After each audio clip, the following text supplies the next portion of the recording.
Naturingang may pinag-aralan pero walang modo. Gamit na salita sa mga taong nakapagtapos pero kung kumasta, daig pang walang pinag-aralan. Nakahawak lang ng diploma, akala mo kung sino na kung mangmaliit ng tao.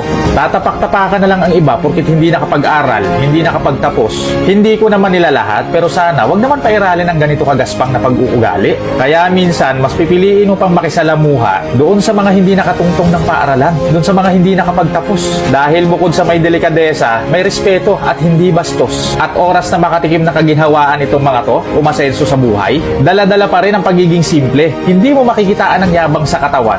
Ano ang leksyon dito? Na hindi lahat ng nakapagtapos masasabi mo na may pinag-aralan. At hindi lahat ng walang pinag-aralan ay wala ng pag-asang umasenso sa buhay. Sa totoo lang ang pagkakamali parte ng buhay yan. Kapag hindi ka nagkamali, hindi ka matututo. At kapag hindi ka natuto, hindi ka magbabago, di ba?